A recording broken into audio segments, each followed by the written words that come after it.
반갑습니다, 여러분. 우리 6월 11일 화요일 새벽 기도 하나님 앞에 나아가길 원합니다.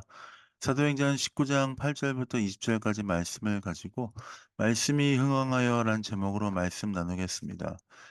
바울은 에베소에서 계속해서 말씀을 전하고 있습니다. 우리가 19장 1절부터 7절까지 어저께 살펴본 이것의 계속해서 바울은 에베소에서 말씀을 강론하고 있습니다. 하나님 나라에 대해서 선포하고 가르치고 사람들에게 이야기하기 시작합니다.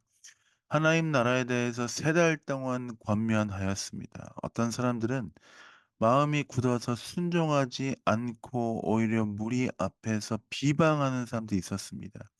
그러나 어떤 사람들은 믿고 주께 나아왔다는 것이죠. 그러나 바울은 흔들리지 않고 계속해서 그들을 떠날 제자들을 따로 세우고 두란노 서원에서 날마다 하나님의 나라에 대해서 강론하기 시작했습니다. 그렇게 바울은 에베소에서 2년 동안 하나님의 나라에 대해서 선포하였습니다. 그랬더니 아시아에서 헬라인이나 유대인이나 할 것 없이 모두 복음을 들었다라고 우리 10절 말씀에 이야기하고 있습니다. 그렇게 하나님의 말씀을 전하는 바울의 삶에 하나님 나라에 대해서 강론하면서 놀라운 역사도 있었습니다. 병든 사람들의 병이 다 낫기도 하고 때로는 어떤 사람들이 귀신 들리는 자들의 그 귀신이 다 나아가는 놀라운 역사가 있었다는 것이죠. 병든 사람, 악귀가 든 사람 모든 것들이 해결되는 역사 예수 그리스도의 이름으로 가능한 줄 믿습니다. 바울의 열정과 노력에 박수를 보낼 뿐만 아니라 그는 최선을 다해 복음 전파하는 그 사역에 있었기 때문에 하나님이 바울을 사용하여 그 놀라운 일들을 행하신 줄 믿습니다. 그렇게 놀라운 역사를 경험한 사람들은 예수님께 돌아오는 은혜가 있었습니다. 그리고 바울은 또 바울과 또 많은 믿은 사람들이 하나님의 일들을 선포하기 시작합니다. 자복하고 회개하며 은혜 가운데 거하며 때로는 마술을 더 행하던 사람들이 책을 가져와서 우리 19절 말씀에 보니까 은 5만이나 되는 책들을 갖고 와서 다 불살랐다라고 이야기합니다. 그렇게 하나님의 말씀이 힘 있게 능력 있게 흥왕하여 세력을 얻기 시작합니다. 하나님의 말씀이 전해짐으로 실제적인 변화와 역사가 있었다는 것을 우리가 볼 수 있습니다. 하나님의 말씀, 하나님의 나라가 어떤 관념, 어떤 생각에 머무는 것이 아니라 실제적으로 그 말씀이 사람들의 삶 가운데 영향력을 끼치는 것들을 볼 수 있습니다. 단지 사고방식의 전환이 일어나는 것으로 끝나는 것이 아니라 이 사람들이 마술을 부리던 사람들이 모든 책을 갖고 와서 불살라서 다시 그 모든 것들을 끊고 주 앞에 나아갔던 것처럼 병든 자들의 병이 낫고 악귀가 들렸던 사람들의 악귀가 다 쫓겨나갔던 것처럼 실제적으로 삶의 변화가 말씀을 통해 있었다는 것입니다. 에베소 사람들의 실제적인 삶의 변화가 있었던 것처럼 어쩌면 오늘 이 말씀을 묵상하고 예수 그리스도를 의지하며 주 앞에 나아가는 우리의 삶에도 실제적인 변화가 있을 수 있다는 것들을 우리가 믿어야 합니다.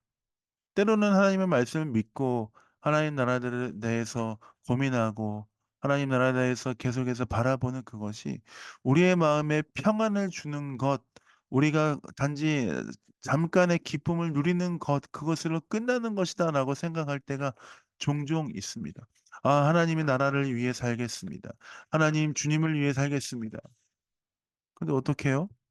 우리의 삶에서 실제적으로 하나님의 나라 예수 그리스도의 이름을 선포하며 그 이름을 믿는 자들의 삶에는 실제적인 변화가 일어난다는 것을 기억해야 합니다. 그만큼 예수 그리스도의 이름에 능력이 있을 뿐만 아니라 주님은 살아 역사하시는 분이라는 것을 우리가 기억해야죠. 지금 예수 그리스도를 믿는 우리의 삶 가운데 분명한 변화가 있을 것입니다.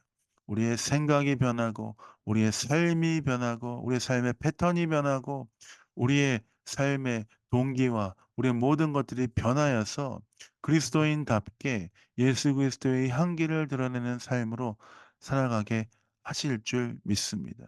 그 모든 역사 예수 그리스도를 의지할 때 일어나는 줄 믿습니다. 주의 이름을 붙잡고 살아가는데 갈까할 때 날 일어나는 줄 믿습니다. 오늘 이 아침 화요일 아침이 실제적으로 우리의 삶 가운데 복음의 능력이 드러나는 하루가 되길 원합니다. 예수 그리스도를 믿는 우리의 삶 가운데 하나님의 놀라운 역사가 일어나는 하루가 되길 원합니다. 성령의 충만함 가운데 우리의 삶 가운데 우리의 병이 낫고 우리의 삶 가운데 실제적으로 우리 삶 가운데 놀라운 문제들이 해결되고 하는 그 역사가 있었으면 좋겠습니다. 물론 그 역사만 바라보는 것이 아니라 그 먼저 앞서 예수 그리스도의 구원의 복음을 붙잡고 나아가는 삶이 먼저이겠죠.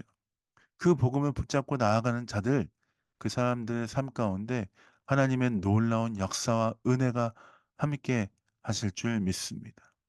오늘 능력의 하루, 그 은혜의 하루가 되시길 예수님의 이름으로 축복드립니다. 주의 이름을 붙잡고 나아가는 자들, 예수 이름을 믿는 자들, 그들에게 하나님의 놀라운 역사가 일어날 줄 믿습니다.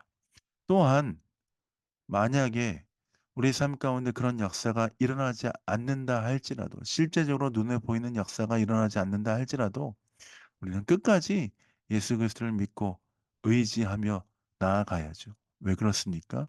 주님이 우리의 구원자 되시며 주님이 우리의 아버지 되시며 주님이 온 땅과 열방의 통치자이시기 때문입니다. 주님 우리의 왕 되시기 때문입니다. 그 우리의 주인 되신 왕 되신 주님을 붙잡고 의지하며 승리하시는 귀한 하루 되시길 예수님의 이름으로 축복드립니다. 자, 기도하고 새벽 기도 마무리하겠습니다. 기도하겠습니다. 하나님 그렇습니다. 예수 그리스도의 이름에 능력이 있습니다. 그 능력의 이름 예수 그리스도를 붙잡고 나아가는 인생 되게 하여 주옵소서. 주와 동행하며 승리하는 삶 되게 하여 주옵소서. 감사와 찬양드립니다. 예수님 이름으로 축복하며 기도합니다. 아멘. 사랑합니다. 축복합니다. 주와 동행하시며 승리하시는 귀한 하루 예수님의 복음의 능력에 놀랍게 반응하는 하루 되시길 원합니다. 사랑합니다. 축복합니다.